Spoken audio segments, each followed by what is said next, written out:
¿Cómo están amigos y amigas? Bienvenidas y bienvenidos a un nuevo capítulo de Podcast Punto Cero. En esta ocasión vamos a hablar de un tema bastante interesante y para eso también tengo una invitada muy especial que nos acompaña en esta tarde. Un tema que atraviesa niños, adolescentes, jóvenes, padres y educadores. Un tema, como dije, muy relevante en la actualidad, que se denomina la construcción de identidad en la era digital.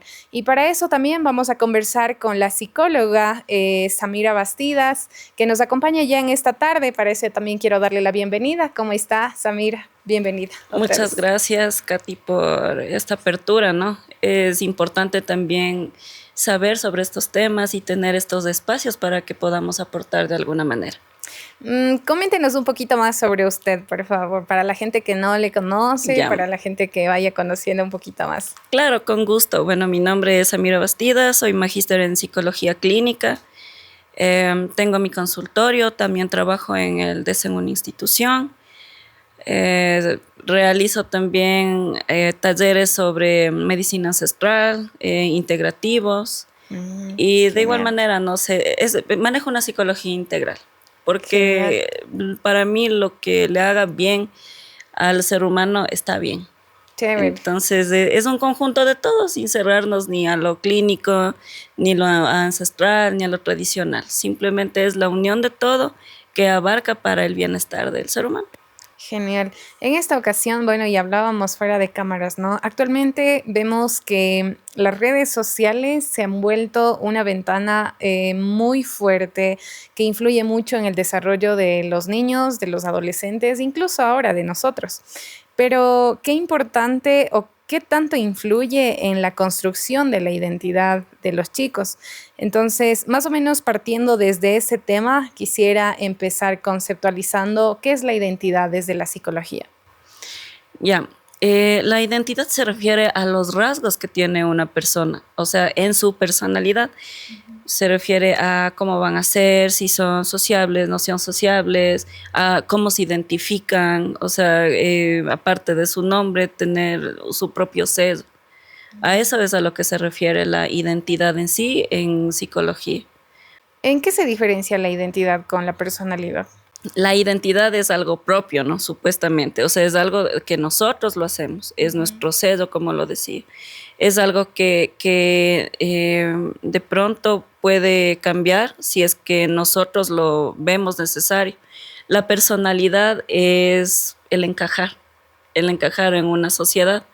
La personalidad se va formando cuando nosotros ya empezamos bueno, desde la familia se va formando, pero cuando ya empezamos a tener estos espacios sociales, ya vamos viendo formas de ser, Adaptando quizá adaptándonos, o sea, sí, ¿por qué? Porque formas. de pronto en ese grupo son de esta manera, entonces yo puedo modificar de cierta manera mi personalidad.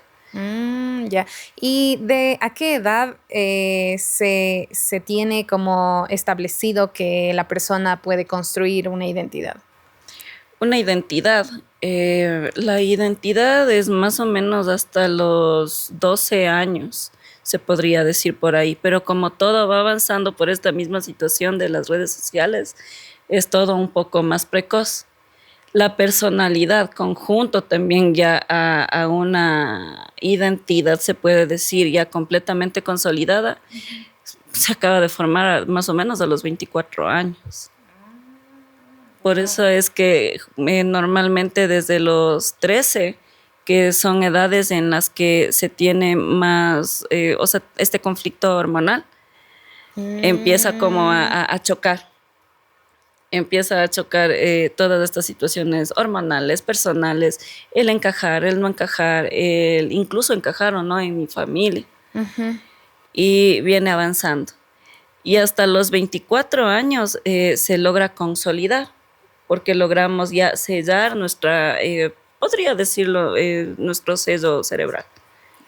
Entonces, o nuestra masa cerebral. En ese punto ya se cierra neuronalmente y empezamos a actuar sin tanto impulso. Bueno, eso sí lo había escuchado, que la madurez más o menos se adquiere hasta los 25 años, ¿no? No sé qué tan Sí, cierto sea. claro que sí.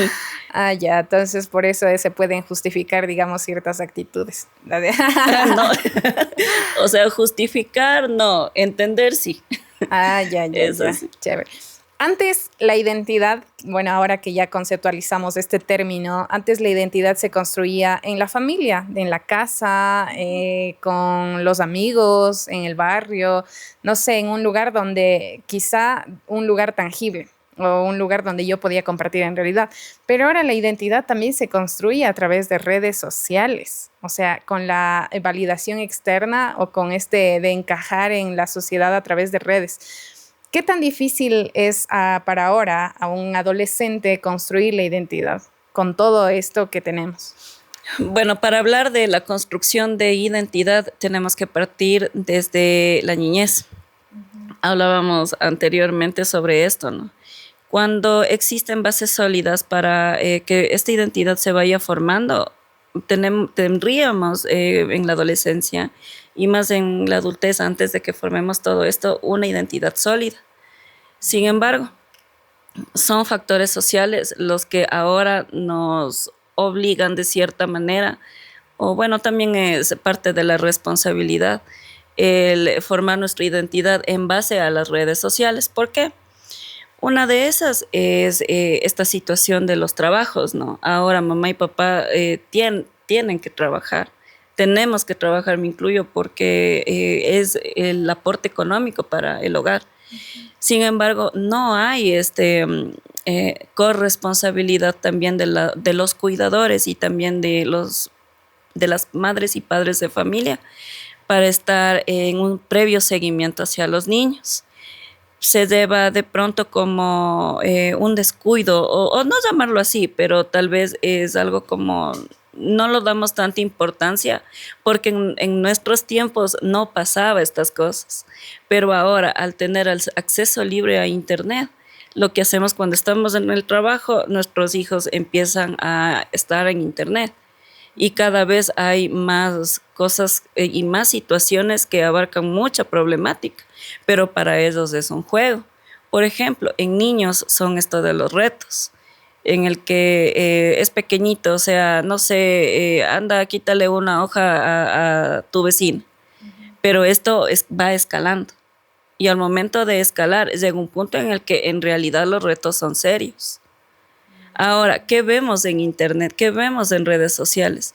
Ya no es información de utilidad, porque todo es logueado, ¿no? Entonces, si yo veo información de utilidad, me va a salir información de utilidad. Y puedo utilizar las redes sociales para mi constructo cognitivo y también emocional. Pero un niño no tiene la capacidad de eso.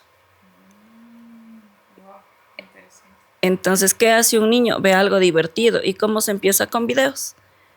Hay videos en los que son los reels, que son de videojuegos y de videojuego en videojuego, va con un videojuego inocente, que es, no sé, Mario, de las bolitas, cositas así de infantiles, y llega a un punto de retos. Entonces, eso les engancha a los niños porque es algo diferente. Porque ahí viene están usando retos y en el reto, si es que yo lo cumplo, me van a aceptar.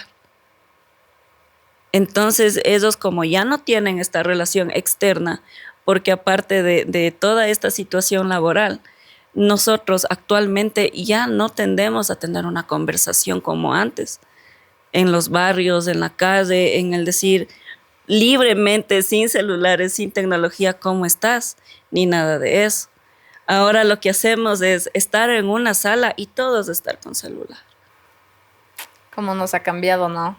Ajá. La tecnología. Y es así también, cuando nosotros estamos con nuestros hijos, con nuestra familia, estamos en el celular. Entonces el niño también ve ese ejemplo, ¿no?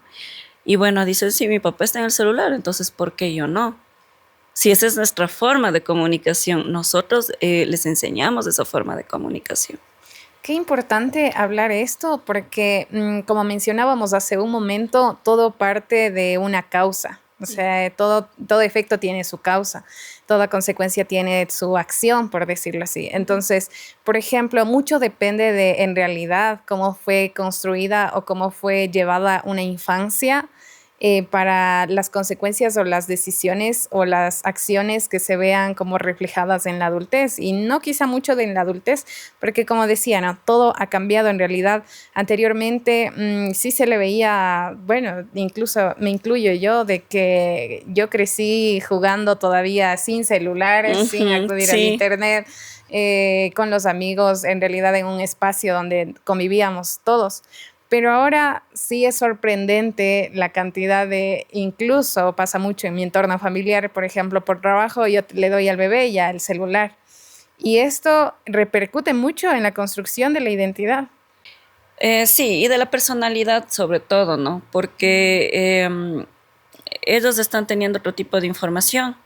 O sea, es verdad que a los niños bueno, a los niños en sí se les trata de crear una cultura de cero pantallas, pero yéndonos a la realidad, no es así. Lo que sí podemos hacer es disminuir el uso de pantallas.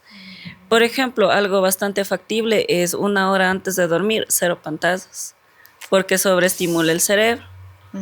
Entonces, Y no ¿qué solo pasa? para los niños, ¿no? En Para realidad para todos, todos, sí. pero ahí está la costumbre de dormirse viendo el celular y cuando el celular se me cae ya duermo. Y de despertarse también al celular. Entonces, no hay una cultura nuevamente de levantarme, de pronto agradecer por el día a las personas que son religiosas de alguna manera, no sé, rezar o cualquier situación que sea nutritiva. Y esto va poco a poco desencadenando en toda esta situación. Algo que me quedó resonando un poco es esto de que se forma desde la base, ¿no? Desde niños. Pero también puede haber una interrupción en cualquier etapa de la vida hasta que se forme esta personalidad e identidad, que podría ser, no sé, un divorcio en la adolescencia. Ya, un divorcio en la adolescencia es complejo porque por la situación emocional, los cambios neuronales, los cambios hormonales y todas las situaciones que está pasando el adolescente, ¿no? Y mamá de pronto no está totalmente presente en el aspecto emocional, papá tampoco, cualquier situación que se pueda dar. En ese punto puede venir esta situación de querer engancharse y tener atención de otra forma, que es redes sociales, retos, y de ahí vienen otras situaciones. ¿Cuándo puede ocurrir esto de que los adolescentes o los niños busquen esta validación externa a través de redes sociales en vez de obtenerlas de una validación familiar? Cuando no existe dentro de la familia, cuando ellos no se sientan totalmente validados y aceptados y vistos por la familia. Pero también ahí hay algo importante, ¿no? No estoy mencionando que la crianza de papito o mamita es mala o está inadecuada. Cada persona viene o sea, educa a sus hijos de acuerdo a los recursos que ha tenido. Y es la mejor educación que pueden darlos de acuerdo a sus recursos. Pero ahora, en esta actualidad y esta nueva generación, poco a poco se van abriendo estos temas y se va identificando que sí, o sea, tengo recursos, pero puedo tener mejores recursos. ¿En base a qué? A mi propia sanación. No estamos hablando de recursos económicos, ¿no? Para No, de nada. recursos emocionales, de recursos y estrategias terapéuticas o de crianza.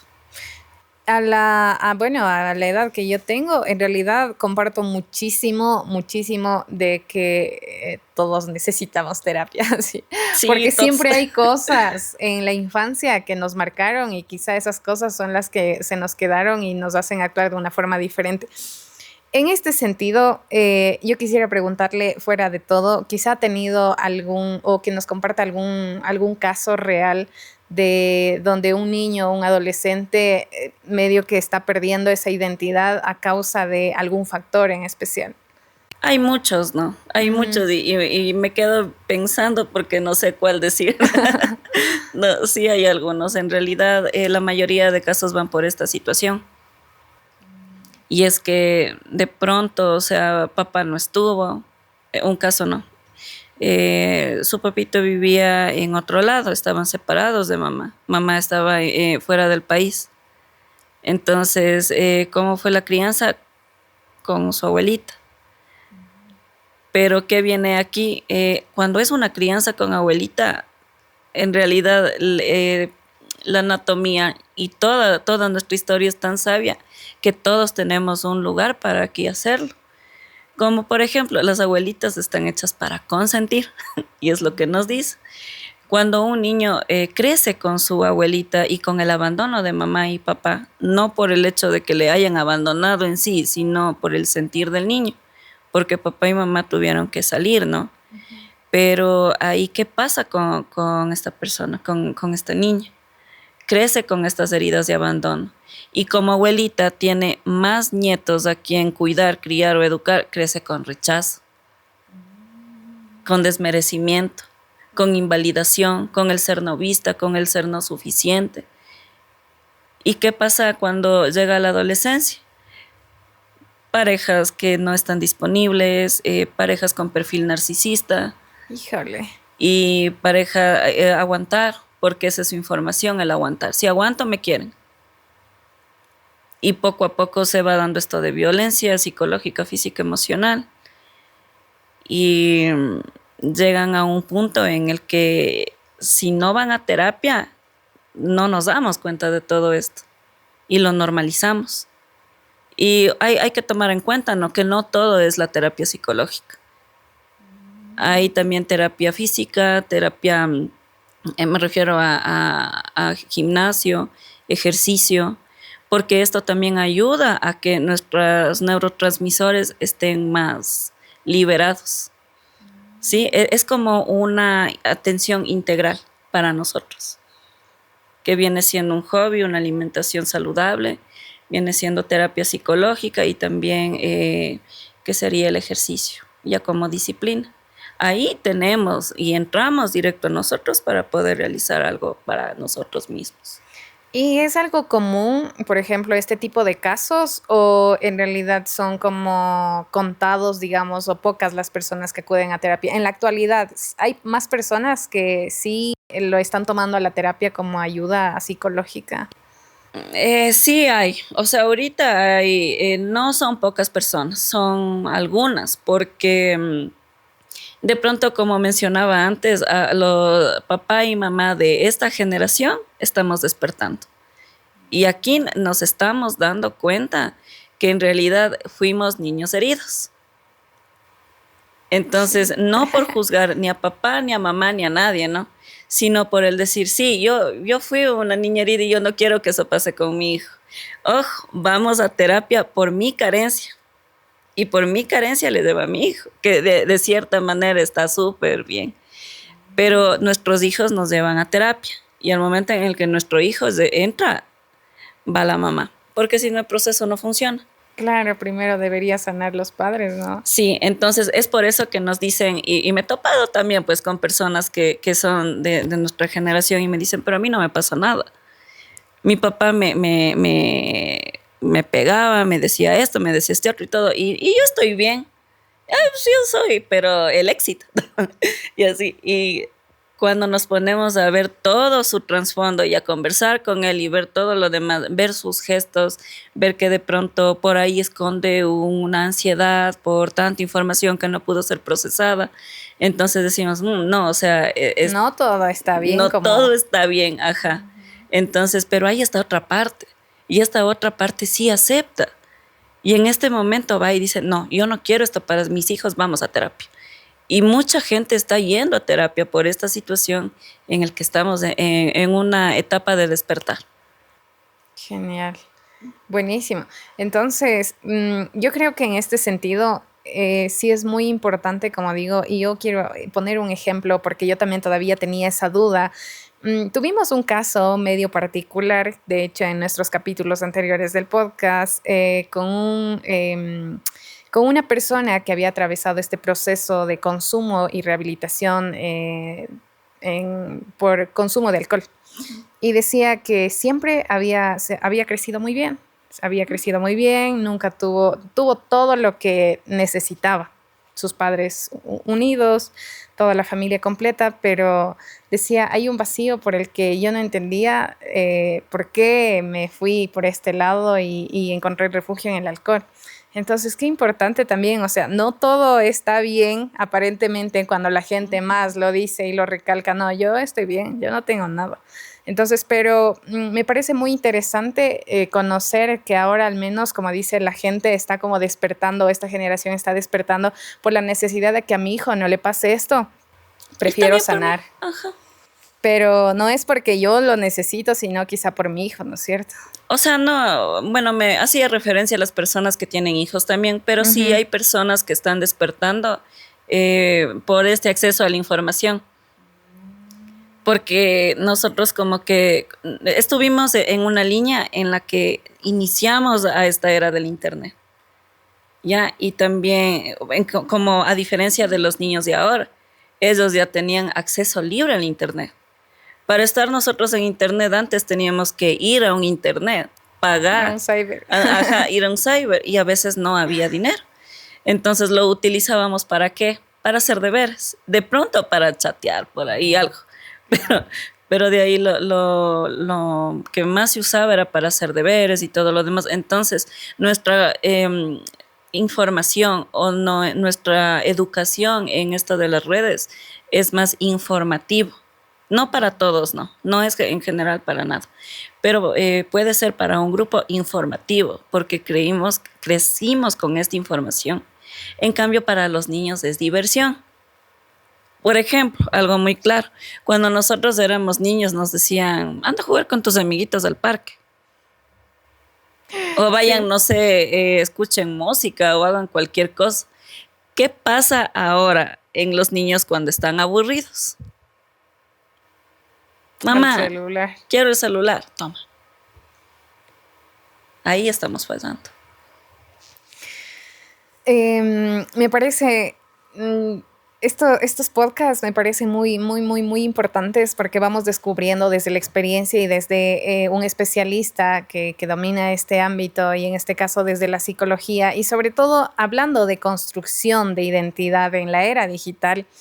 Nos encontramos con un fenómeno muy particular y por el que también queríamos hablar, no desde el juicio ni desde el sensacionalismo, sino en realidad El desde entendimiento. cómo, o sea, cómo es que está ocurriendo esta situación, cómo debe afrontar este caso un padre de familia, la familia mismo, el entorno cercano a una persona que en la actualidad se identifica como Terian. Vamos a llegar a este punto. Desde la psicología, cómo se puede identificar esta autoidentificación de las personas en la actualidad, Samira? Ya, bueno.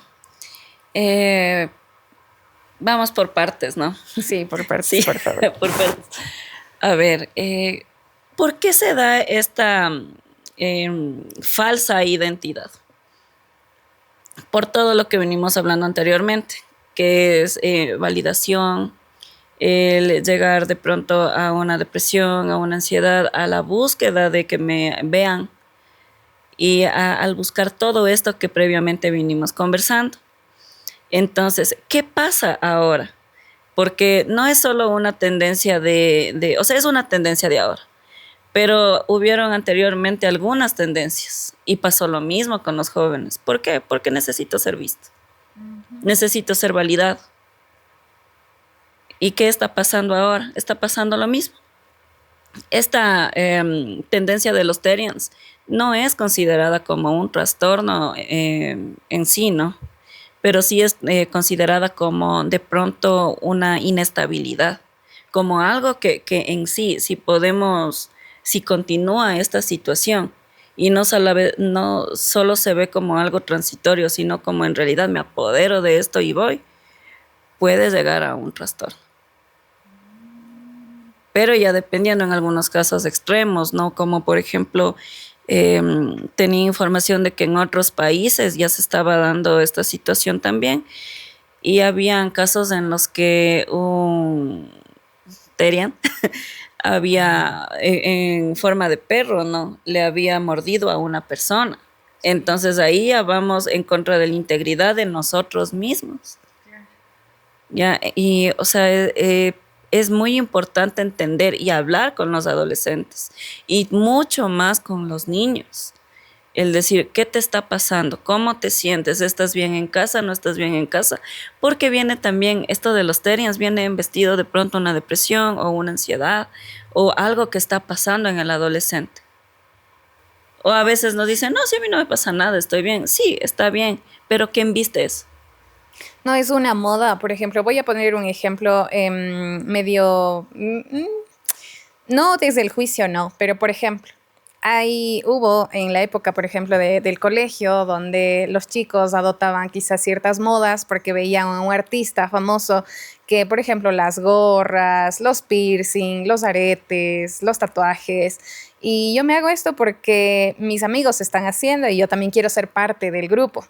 Pero este tema de los terians en la actualidad ¿es moda o tiene mucho que ver con el tema de personalidad y de cómo yo fui criado o cómo yo estoy emocionalmente y psicológicamente? A ver, O sea, me refiero a si es una moda porque todo es pasajero, ¿no? Todas las modas son pasajeras. Quizá hoy salió un corte de cabello que es medio, digamos, medio X y yo me hago, pero ya después la moda pasa.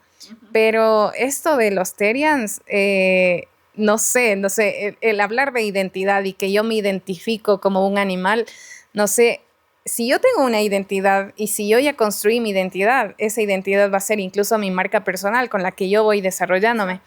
Pero si hablamos de los terians, ¿van a seguir con esto? ¿Hasta qué punto o por qué? No sé, hasta ahora yo no puedo entender y quizá esa era la razón también por la que invitábamos a un especialista para poder analizar por qué puede surgir esta identidad. ya viene de algo psicológico, ¿no? Y emocional. Viene en sí de como mencionaba, el ser vistos, el ser validados. De pronto ellos no se sintieron así en casa antes. O tal vez viene también de la validación, o sea, como moda, ¿no? Digamos, pero que también es la moda. No toda, ¿no? Porque el corte de cabello y eso está bien, pero si es que de pronto mi amigo está así, tiene esa actitud, entonces yo también, porque así me va a validar. ¿Y cuál es mi lugar seguro ahorita, mi amigo? No tengo más.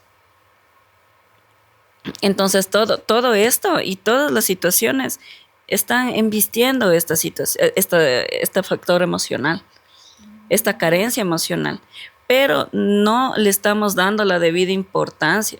¿Por qué? Porque empieza el juicio. Porque o sea, ya apareció esta situación de los terians y todo lo demás. ¿Y qué es lo primero que vemos? Un juicio. Un juicio que en realidad no nos puede llevar a una sanación, a un apoyo o a buscar una solución para esta problemática. ¿Cómo debería ser entonces la reacción correcta del entorno primero cercano a una persona que se identifica así como terian y de los padres? Porque como decía, creo que esto surge por los 90. De hecho ha sido un Sí, fenómeno avanzar. que ya creció o surgió hace muchísimo tiempo, pero no le dieron un nombre o no le dieron una identidad a esta organización, a todo este grupo de personas que se identifican de esta forma. Pero en la actualidad, en este sentido mismo, vamos como desglosando el tema y yo quería, bueno, se me fue la idea, pero quería hablar al punto de que cómo debería reaccionar.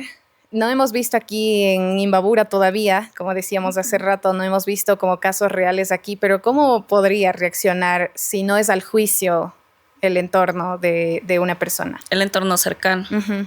Eh, Abriendo momentos de diálogo. Eso es lo más importante, porque todas estas situaciones se van por que alguna emoción se está guardando. Muchas veces aprendemos a reprimir emociones. No somos libres de llorar, de expresar, de me siento así o de tal manera. Pero en el momento en el que uno abre este momento de diálogo con la familia, con papá, con mamá, con hermanos, y en realidad lo hacen constructivo y positivo, la identidad y la personalidad se van formando y ya no hay cabida para que existan estos como desfases. Entonces, cuando nosotros damos la debida importancia a nuestros hijos, ahorita que en Imbabura de pronto no se ha reportado casos, el sentarse y decir, vamos a hablar. ¿Cuál es la regla? Fuera celulares, fuera pantallas, fuera todo. ¿Qué está pasando? ¿Te sientes bien? ¿Cómo estás? ¿Qué es lo que te aqueja? ¿Estás bien en casa? Dime, conversemos. Y en realidad se ponen a conversar fuera de la pelea. En ese momento se generan lazos afectivos en la familia. Y en ese momento vamos guiando. Es algo que a mí me impresionó, ¿no? De ahora que hablaba justo con mi hijo. Mi hijo tiene 9 años. Y hablábamos de este tema y él me dice, mami, es que cómo no van a cuidar nuestra identidad si nosotros tenemos nuestro propio sesgo. Y nosotros, decía eso, o sea, nosotros, somos seres humanos y actuamos como seres humanos. Entonces, ¿quién es el encargado de poner esa información? Papá y mamá. No estamos, no estamos fuera de la posibilidad de que sigan existiendo más casos, ¿no? Pero Claro ¿cuál que sería sí. el mensaje en el caso o cuál sería los pasos a seguir en el caso de que se identificara un... Esta también era otra pregunta. ¿En qué edades más o menos se comprende que las personas están adoptando esta identidad? ¿Sucede mucho solo en los jóvenes o también ya en personas adultas? Sí puede darse en personas adultas, pero es muy poco, ¿no? De pronto, si es que ya hacen comunidades o como en otros países, sí es por mantener ese como legado, ya, porque ahí se volvió como un sesgo, pero tampoco está tan bien del todo. O sea, eso ya es como que un poco complejo en adultos porque su masa muscular ya está más durita, entonces ya no puede ingresar como información o aprendizaje y también el desaprender. Sí, pero ¿en qué edad se identifica? Ahora empezamos con rasgos de adolescencia a partir de los 10 años. Entonces, en ese punto clave se puede ya identificar. Por eso es que también hay casos en niños. Y de pronto, si es que hay un hermano que ya es adolescente y un pequeño que todavía está ahí viendo, le va a seguir los pasos al hermano, porque el hermano tiende a ser el ejemplo. Entonces va a ver y no, o sea, en el niño no es como por algo de encajar ni nada de eso, ¿no? Sino es más por ver el ejemplo. Si él hace eso, que es alguien me ha llegado a mí, yo también lo hago. Entonces, ¿cuál sería la reacción de los padres al momento que observan esta conducta en los hijos, desde yendo al punto de no entrar directamente al juicio, sino cuál sería esa reacción que deberían tener? Abrir, nuevamente voy a lo más importante, en realidad lo más importante es abrir puertas al diálogo. Abrir sumamente puertas al diálogo y estar totalmente abiertos a aceptar lo que nuestros hijos nos puedan comunicar. Y también tener la sabiduría de guiar, ¿no? Porque si nos vamos directo con un juicio, ahí es cuando perdemos la confianza del niño que se está abriendo. Y puede ser que en este caso también el prohibir pueda reforzar más esta conducta. Sí. Porque muchas veces se cierra desde el conversar, ¿no? Porque ahora, quizá antes, en cómo fue nuestra crianza y cómo fue nuestra infancia, no es que nuestros padres se sentaban a conversar y a decirte, ¿cómo te sientes? ¿Estás bien? ¿Cómo te están tratando en la escuela? ¿Cómo estás en tu entorno? No, pero en la actualidad ya vamos como abriendo nuestra mentalidad también y explorando como estas nuevas tendencias y nos asustamos o entramos primerito a juzgar. Pero más allá de eso, o sea, en realidad que sí es como un problema muy serio de cómo esto puede influir más en la sociedad y quizá ahora y más adelante también. Entonces, el prohibir y el juzgar no serían como estas opciones. Y puede ser que el prohibir pueda reforzar más a que esta conducta se vaya agrandando. Claro, es que es como nosotros. O sea, cuando éramos adolescentes nos prohibían algo y lo prohibido es mejor. Entonces, ¿qué se hacía? Se iba a lo prohibido. Si decían no ahí y de niño, no por Ahí allá, mismo. ahí mismo caemos. Entonces, esas situaciones, ¿cómo funciona nuestro cerebro? No, si me dicen no ahí, ¿qué dice nuestro cerebro? Alerta, alerta, curiosidad. Vamos, vamos. Entonces, vamos. Arriesgamos. Arriesgamos. Hay un punto, ¿no?, que se llama el diálogo confrontativo. ¿Qué quiere decir esto? O sea, el diálogo confrontativo no es una pelea en sí. El diálogo confrontativo se refiere al tú hablas, expresas, yo expreso, pero con respeto. O sea, vamos a confrontarnos de una manera asertiva. Ese es el diálogo al que me refiero, en el que aprendamos a comunicarnos, A escuchar, ¿no? a escuchar y ser escuchados, porque nosotros estamos enseñando. Entonces, no nos podemos quejar de nuestros hijos que no nos escuchan porque están aprendiendo de nosotros. Entonces, ¿qué podríamos decir que realmente, bueno, ya regresando a todo el tema de que todas estas nuevas tendencias, todas estas nuevas modas, quizá estos nuevos fenómenos, son el resultado de cómo fue la infancia, de cómo manejé mis emociones desde que era niño? ¿Qué podríamos decir en realidad que necesitan los jóvenes en la actualidad? O desde los niños, porque ya los niños también van adoptando todos estos ejemplos de los padres y van también construyendo la identidad. Pero ¿qué realmente necesitarían los jóvenes para no ser tan juzgados y llegar a la comprensión? Desde los niños, aplicar de pronto crianza positiva. Al momento de aplicar crianza positiva, ya vamos brindando bases para que crezcan con esto. Y cuando lleguen a ser adolescentes, de pronto la adolescencia ya no sea tan compleja como antes.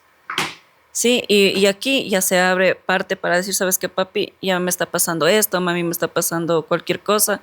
Y ya no van a su núcleo, a su lugar seguro, como decía antes.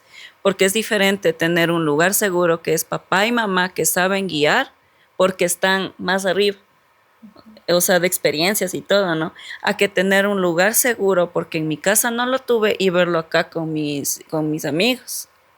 Entonces, ¿qué pasa ahí? Estoy con mis iguales. Y como tenemos las mismas experiencias, nos vamos a guiar iguales. Entonces, ¿qué es lo importante aquí? De pronto, iniciar con una crianza positiva.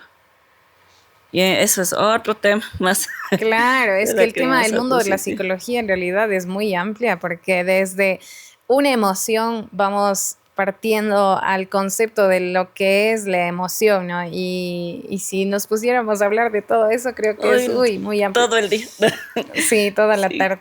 En este sentido, más bien, le agradezco mucho por haber venido, por ser parte de este capítulo.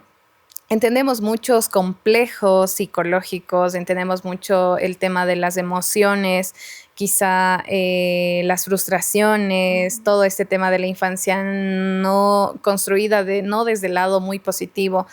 Y entendemos que cualquier comportamiento, no solamente la situación que en la actualidad está como destacando, que es el tema de los Terians, sino muchas otras más cosas que se han presentado y quizá no han sido como reportadas al nivel de esta situación, requieren mucho de este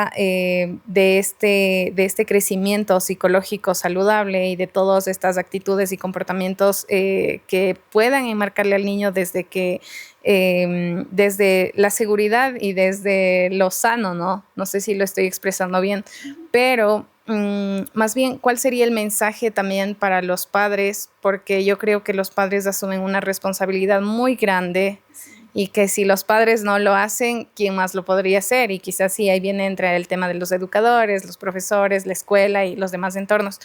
Pero este mensaje final para los papitos, para que puedan de alguna manera guiarles, porque nunca van a dejar de ser nuestros padres, ¿no? Incluso en la adultez. Y evitarnos muchos trastornos psicológicos, quizá ahora el tema de los Terians no es un trastorno, pero sí son como comportamientos y fenómenos no tan comunes. Entonces, eso es, Amir. A ver, para los papitos yo considero que en realidad lo principal es vernos y observarnos. Es muy fundamental que aprendamos a vernos como seres humanos. con situaciones emocionales, con cansancio, con dolor, con la oportunidad de darme un descanso. Porque muchas veces nos ponemos la capa y la máscara de yo estoy bien. Yo tengo que estar bien porque si no, ¿qué va a pasar con mis hijos? Pero el estar bien parte de esta salud emocional. Porque si yo tengo salud emocional, tengo salud física también. Si no somatizamos y nos enfermamos. Y si estoy enferma, no tengo para darle a mis hijos. Entonces, ese es mi mensaje, o sea, para los papitos que nos pongamos en primer lugar. Que nos pongamos ante todo en primer lugar, porque si nosotros no estamos bien, nuestros hijos no lo van a estar. Y muchas veces nos han contado este cuento de que cuando tienes hijos dejas de ser mujer, dejas de ser hombre y todo lo demás. Jamás en la vida. Nunca vas a dejar de sentir. No, porque somos seres humanos y sentimos y todo, ¿no? Y tenemos estas emociones. Entonces, primero somos nosotros, en el observarnos, en el vernos, en el cuidarnos. Y después de esto, podemos estar listos para nuestros hijos. Qué importante hablar de no subestimar lo que estás sintiendo, no subestimar las emociones y lo que sientes quizá en el momento. Y esto parte desde que eres niño, desde la adolescencia, desde cómo es la formación en la juventud, incluso ya en la adultez. Porque hay muchos casos también de que en la adultez, y vuelvo a un tema que también habíamos hablado, el tema, y muy importante, este tema de la autoestima real. En realidad, cómo yo me identifico, y ahí también entra el tema de la identidad, y creo que son muchísimas cosas que influyen en realidad en la identidad de una persona. Entonces, más bien el llamado y también este podcast, de eso se trata, ¿no? De que de alguna manera podamos llegar a las personas y que a través de quizá muchas situaciones se puedan identificar y puedan encontrar quizá esta salida. Muy importante acudir a terapia, y a los papitos escuchar también el consejo que nos dio nuestra psicóloga que nos acompaña, de saber en realidad ponernos en primer lugar, porque lo que yo tengo como mamá, quizá eso puedo heredar en mis hijos, y quizá no todo es bueno. Entonces, en realidad, el sanar, el tener una salud emocional estable, y bueno, creo que el tema también se va a extender mucho, creo que sí. Es un tema muy largo, muy amplio, algo que no vamos a poder solucionar de la noche a la mañana y solamente quizá con un discurso, por decirlo así, pero el hecho de informar y de llegar al tema y de hablarlo y no solamente ignorarlo o simplemente juzgarlo, creo que iniciamos bien para incluso poder evitar otras situaciones, otros fenómenos que estamos en el siglo XXI. La tecnología no es que ya ha parado, la tecnología sigue en evolución y nadie sabe lo que nos podemos esperar, ¿no? Más bien invitarles a que lleven una conciencia en realidad muy saludable, busquen ayuda psicológica, y como decía, no solamente es ayuda psicológica, pero creo que mucho parte desde ahí. Claro que sí, el encuentro con uno mismo, ¿no? Es la base de todo. El encontrarte y verte, como mencionaba anteriormente, el observarnos fuera de este escudo, el observarnos como seres humanos, como de pronto niños heridos, como que algo nos hace falta, y cubrirnos y en realidad, o sea, hacernos cargo de nosotros mismos es lo más importante, y eso se lo hace en terapia. Genial, ya voy a acudir a terapia ya. Muchísimas gracias, a ustedes, Samira, por gracias. Este tiempo. Gracias a todas las personas que nos han acompañado hasta el final de este capítulo. Era muy importante hablar de este tema, no lo íbamos a dejar pasar. Entonces nos veremos en un próximo episodio. Adiós.